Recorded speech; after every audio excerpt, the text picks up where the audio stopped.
Salve, salve, gente boa! Eu sou o professor Euclides, essa é a Escola Teófilos. Bem-vindos ao nosso canal. Bem-vindo você que está chegando pela primeira vez hoje. Não deixe de se inscrever, deixar o seu ok, seu joinha aí no nosso canal e compartilhem à vontade para que o nosso curso bíblico possa chegar cada vez mais a mais lares, a mais casas, a mais grupos de reflexão bíblica. É um texto muito importante, texto que nós estamos refletindo agora, meditando agora, estudando agora. Texto do livro do Gênesis. Entramos na parte agora do capítulo a capítulo, do versículo a versículo. Muito interessante. Fica aqui, como sempre faço aqui no canal, um agradecimento a todos os nossos colaboradores, aqueles que de maneira incansável nos ajudam a manter o nosso canal sempre em atividade aqui com materiais novos. Muito obrigado a todos vocês. De maneira especial, aqueles que fazem de maneira voluntária e anônima através da chave Pix, que está aqui juntamente com o material, como sempre faço, o material da aula de hoje, bibliografia, textos, tudo está aqui dentro. Então, você que está aí compartilhando, não deixe de lembrar as pessoas que tem um material sempre dentro, um material de estudo muito bom. Bom, gente boa, sexta lição, estudo do livro do Êxodo. Vamos tratar hoje do tema O Salvador que é salvo. Entender um pouco isso. Bom, a segunda imagem do livro do Êxodo, que é importante para nós, é aquela que retrata Moisés. Êxodo 2, 1, 22. Ela é dividida em duas grandes partes, que apresentam dois temas distintos. O primeiro tema que é apresentado é o nascimento de Moisés. Êxodo 2, 1, 10. E a segunda é a escolha dele como libertador. Êxodo 2, 11 e 22. Então, essa escolha de Moisés. O relato do nascimento de Moisés, ele pode ser intitulado como o Salvador salvo, né? Aquele que experimenta a salvação. E lembra aqui que falamos na última aula, ele vai enfrentar a salvação da pior espécie de perseguição contra a bênção. Aquela que tenta lançar ao esquecimento. Aquele que quer apagar da história aquele que representa a bênção de Deus. Bom, a narrativa, como é que ela se estrutura? Essa estrutura da narrativa de Êxodo 2, 1, 10 articula-se sobretudo com um binômio, perigo e salvação do perigo. Praticamente, podemos dizer que existe um duplo nascimento de Moisés, que é contado pelo texto. Em essência, o narrador diz que Moisés nasce duas vezes. Isso é muito interessante. Para nós cristãos, aqui se encontra algo fabuloso. O homem que vem ao mundo, que nasce no meio deste mundo, cheio de angústia, cheio de injustiça, cheio de opressão, de morte, ele é salvo.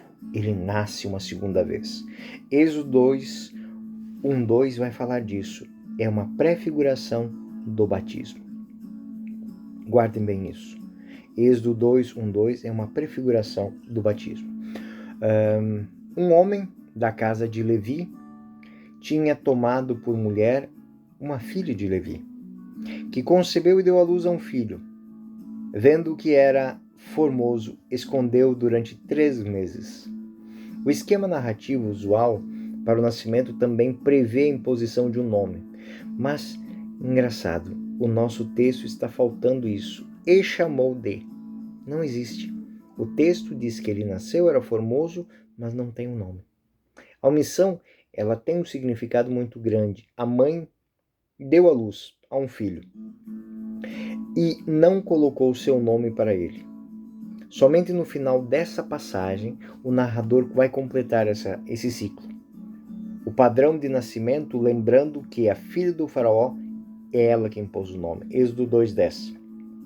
Quando o menino cresceu, ela o conduziu à filha do faraó, que o adotou como seu filho e deu-lhe o nome de Moisés, porque disse ela: eu o salvei das águas. Lembramos que essas águas eram aquelas onde deveria ser apagada a vida desse menino, e foi de lá que ele foi salvo.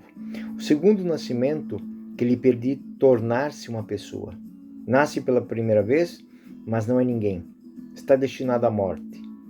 Ele nasce uma segunda vez, quando recebe um nome, e assim se torna, ele entra no mundo dos vivos. O tema da canção é, portanto, o nascimento contado na forma tradicional. A mãe mantém a criança escondida por não querer cumprir a ordem do faraó, que tinha imposto às próprias mães de matarem seus filhos jogando eles na água, no rio. Mas então, não é mais capaz de mantê-lo protegido, escondido, e coloca numa cesta de papiro, polvilhado com betume, e deixa nos juncos à margem do rio. E o cesto é recuperado pela filha do faraó, que, e tomado pela compaixão, leva para casa e salva. Êxodo 2, 3 a 10.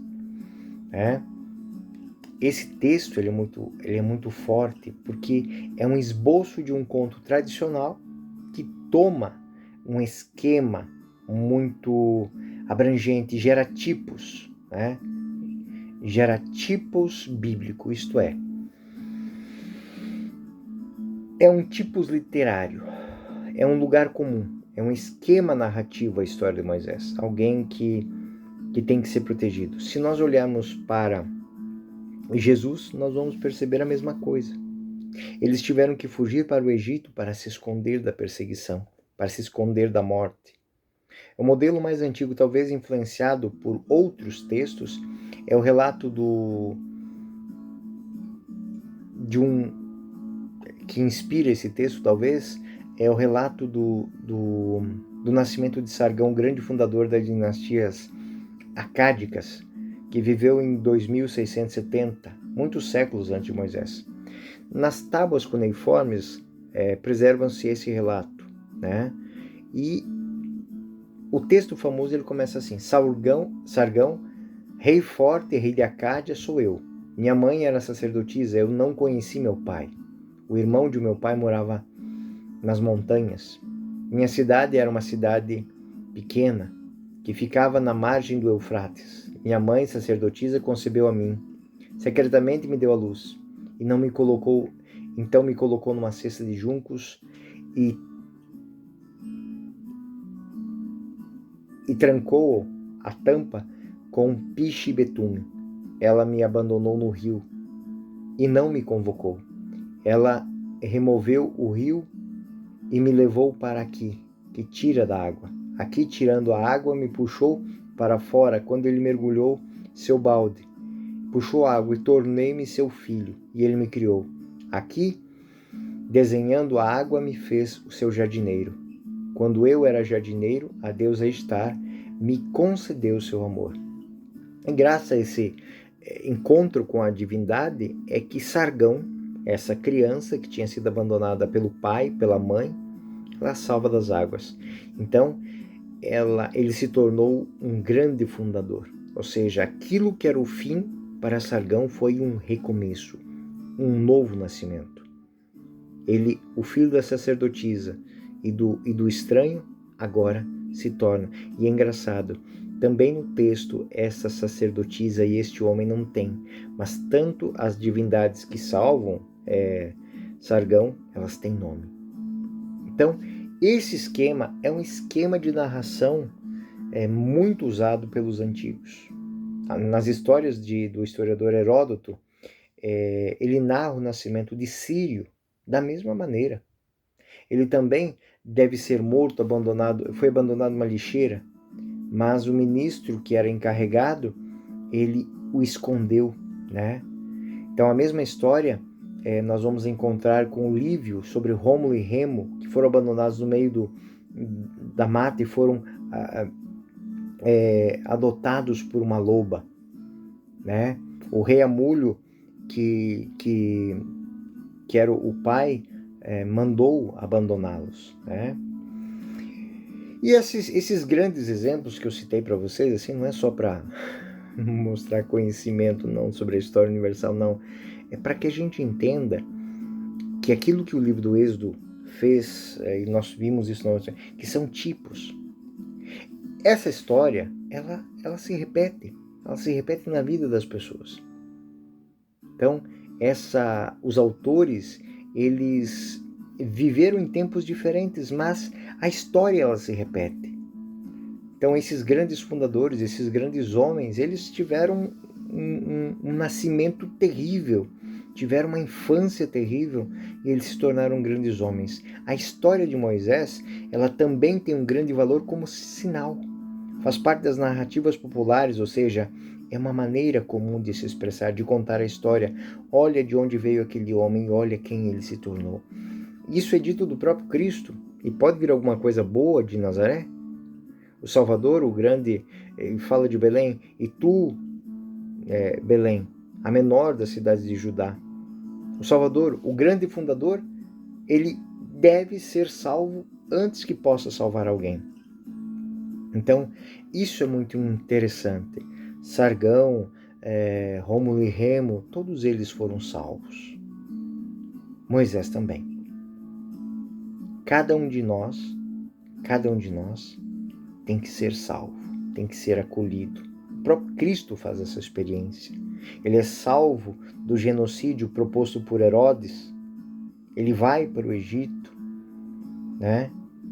Então, existem contos muito interessantes, né, na história antiga, na história medieval.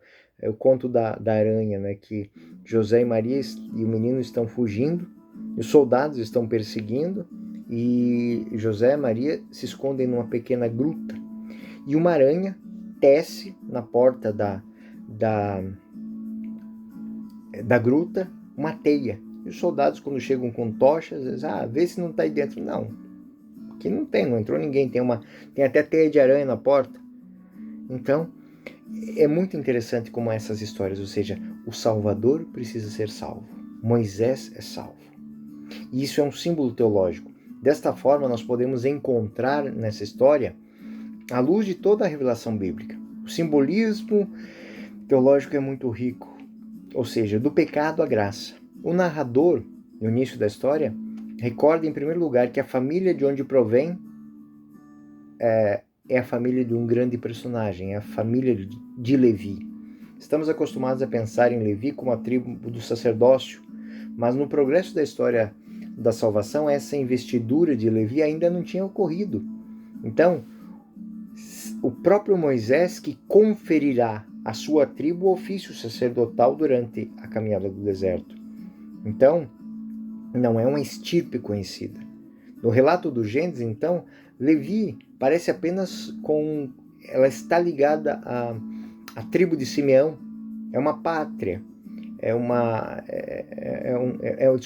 um pária, alguém que não foi bem acolhido.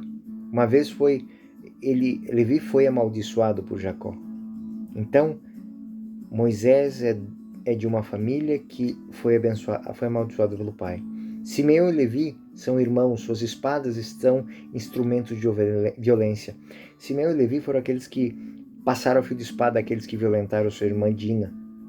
Então, eles foram abençoados porque onde eles fossem, seria levada a guerra. Então, por causa da violência. Então, Gênesis 34 vai falar disso e Gênesis 49. Bom, mas esse não é o caso agora. Moisés nasceu, então, numa tribo marcada pela violência, uma tribo marcada pelo pecado. Não seria naturalmente portador da bênção, mas ele foi escolhido para tanto. Ele será instrumento da graça de Deus. E aqui outros tipos, independente da origem dele. Ele foi escolhido para essa missão. Moisés nasceu de uma tribo marcada pelo pecado, pelo assassinato, pelo crime, pela violência. Não era natural que este homem, nascido nesse ambiente, fosse portador da bênção. Mas ele foi chamado, ele foi escolhido. Ele será instrumento da graça de Deus. É um conto popular sobre o sonho do faraó teve, no qual ele viu uma balança. Em um prato havia um cordeiro e no outro dois os magos, os astrólogos, cientistas do Egito, e o cordeiro pesava mais que os magos. O faraó expôs o sonho a seus intérpretes, que lhe disseram: este é um sonho, evidentemente, de um grande mal que se abaterá sobre a terra do Egito. E a gente sabe que o cordeiro é sinal de Israel, pois nascerá uma criança que destruirá o vosso poder. E Ishar Shemot é uma profecia, né? Era uma história popular que já havia, né, neste tempo. O evangelista Mateus, ele recordou também como uma narração dos magos. Reconstruiu uma outra história, uma outra narrativa com uma profundidade teológica e com a simbologia. Da mesma maneira, ele toma essa história. Essa história ela é revisitada. Herodes é o tipos faraônico, é aquele que se faz o faraó, que quer destruir a vida, enquanto os magos são aqueles que reconhecem a presença do divino na criança recém-nascida. Então, Mateus ele relê aqui a página do Êxodo e aplicou a Jesus o relato da salvação de Moisés. Apesar da perseguição do faraó, a história do Êxodo, portanto, é possível reconhecer muitos sinais da obra redentora que culminam no mistério de Cristo. A salvação, outra marca, né? A salvação através da água. É rico o significado religioso do elemento através do qual a salvação é forjada, a água. A água, esse elemento ambivalente, pode representar a salvação, mas também a morte. Sem água não há vida, mas a água, ela nos afoga. A água permite a vida, mas onde há apenas água, a vida não é possível, a ponto de que os elementos aquáticos se tornaram um símbolo do caos primitivo. O Espírito de Deus pairava sobre as águas. Não tinha nada, era desabitada. O dilúvio, o grande dilúvio, marca isso. Até o momento em que não existe um local seguro no meio deste mar, não existe a retomada da história. Então a água também é sinônimo do mal. A criança, portanto, foi jogada na água.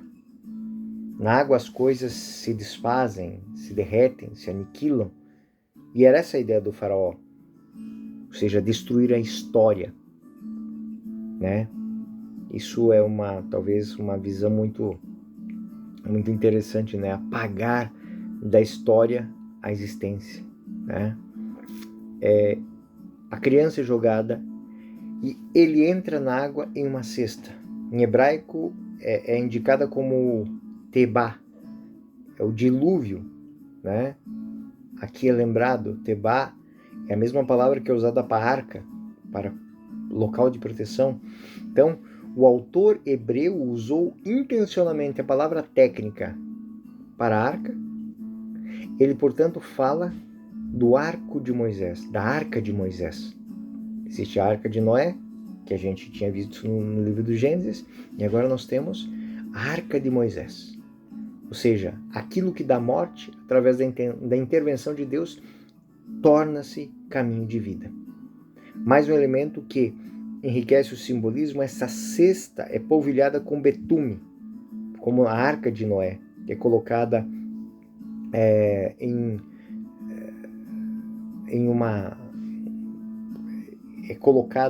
ela é colocada entre as tábuas esses de juncos, de sufre, né? É colocado o betume. Betume faz com que essa arca não afunde. Esse termo não diz nada, mas assim, o Mar Vermelho é chamado de Mar dos Juncos. Então, em meio aos juncos, são todas as referências à cena de Moisés. Os judeus passaram pelo Mar dos Juncos e Moisés em uma arca jogado no mar, no meio dos juncos. Moisés, portanto, carrega dentro de si a história do antigo. Ele não antecipa em si a história.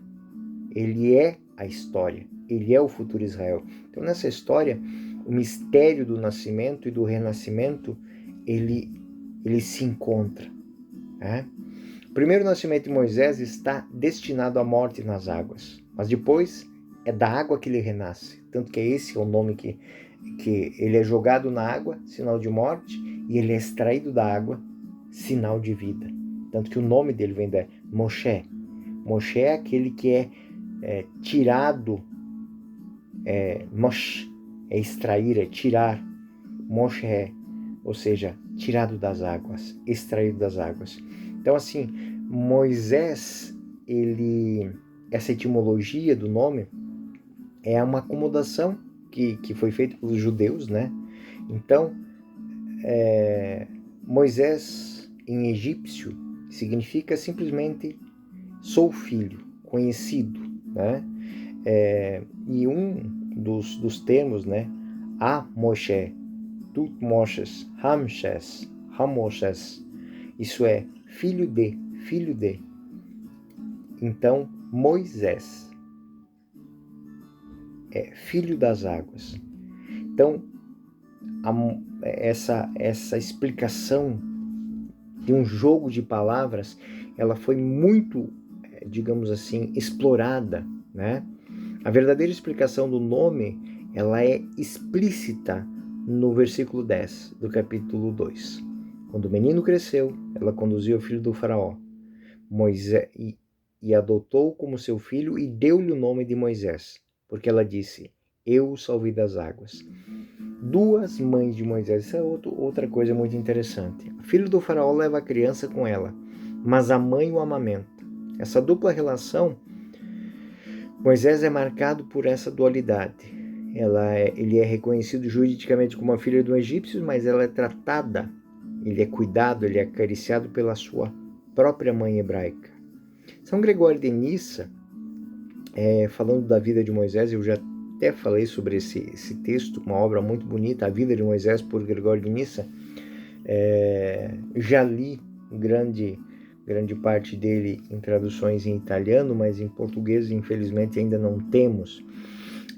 A Vida de Moisés, por Gregório de Nissa. Quando chega a este ponto, Gregório de Nissa vai dizer o seguinte: a filha do faraó, que era estéril e sem filhos, representa a cultura pagã, sem bênção, sem luz. Isso nos faz acreditar que o menino é dela para ser chamado de mãe. Mas uma vez que a criança atingiu a idade adulta, sabemos que Moisés considera uma vergonha ser chamado de filho de uma mulher estéril. Na minha opinião, aqui somos ensinados que não devemos deixar o leite da igreja, nossa mãe, quando no período de formação somos forçados a nos familiarizar com as doutrinas estranhas, que são estranhas à fé. Então, Gregório de Nissa vai dizer que, da mesma maneira que quando Moisés ficou adulto, ele rejeitou essa mãe estéril, aqueles que beberam do leite da igreja não podem buscar mães estéreis, mesmo quando se conhecem doutrinas estranhas. É fácil de ver como os padres da igreja, Gregório de Nissa, Santo Agostinho, eles, vimos há pouco também, Tertuliano, eles leem o texto bíblico interessados em atualizar o texto bíblico. A mãe de Moisés torna-se a imagem da igreja. A filha do faraó torna-se a imagem da cultura pagã. Uma, a mãe da bênção, que alimenta o filho, que dá vida, a outra, aquela que juridicamente lhe tem apenas posse.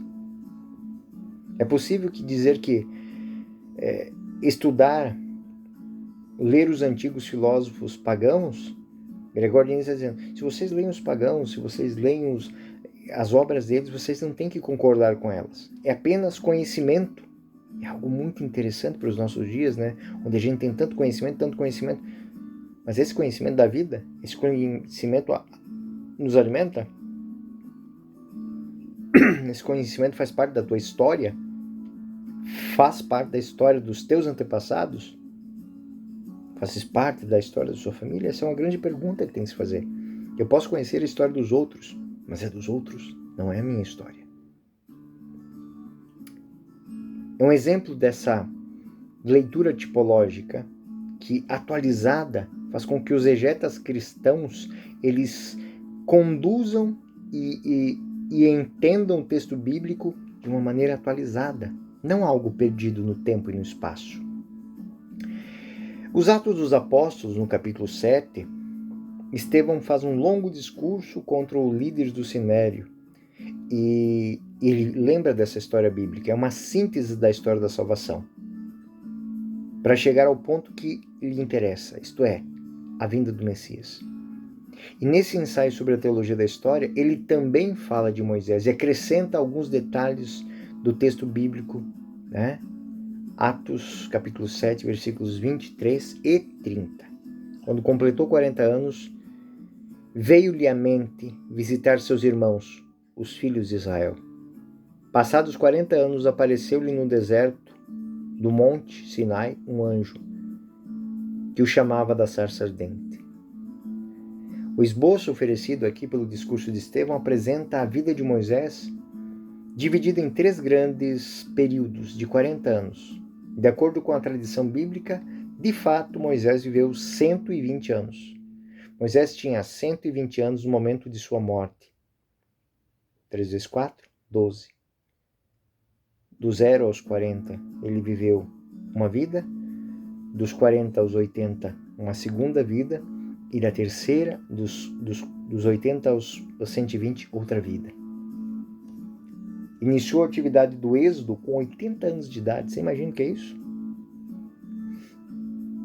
Êxodo 7. Moisés tinha 80 anos e Arão 83 quando falaram ao faraó. Sua vida, portanto, é esquematicamente dividida em 3 fases de 40 anos cada um. 40 é um número particularmente simbólico, característica de uma geração, de acordo com um esquema. Está dizendo que Moisés viveu uma vida, outra vida e outra vida. Uma vida como escravo, onde é amamentado por uma mãe, mas é posse de outra. Um momento onde ele se liberta, ele foge daquele mundo, ele renega suas origens, e um momento em que ele volta para resgatar o seu povo. O cardeal Martini, ele comenta a vida de Moisés e ele interpreta a primeira fase. Os 40 anos de Moisés passou no Egito, na corte do faraó, educando em toda a sabedoria egípcia, com os métodos. E ele diz o seguinte, que a segunda fase é conturbada, né? É o momento em que Moisés cresceu um dia, e o outro momento é que Moisés sai da situação de fuga estática da cultura egípcia para ir ao encontro dos irmãos. O tempo todo, Moisés passa de um deserto a outro deserto. Do deserto da morte, ao deserto da solidão, e no deserto, a solidão. Depois de 40 anos de deserto e de solidão, ele está pronto para a grande epopeia, que é o momento em que ele se tornará o líder de um povo, onde ele será portador da graça e vai vencer o seu maior medo, a solidão. Se tornará membro de um povo, fundador de um povo. E não podemos tomar esses números literalmente, claro, mas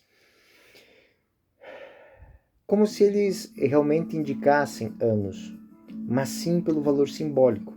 Esses 3 grandes momentos da vida de Moisés são significativos porque são os 40 anos a serviço de Israel. Moisés, para trabalhar 40 anos para Israel, se preparou durante 80.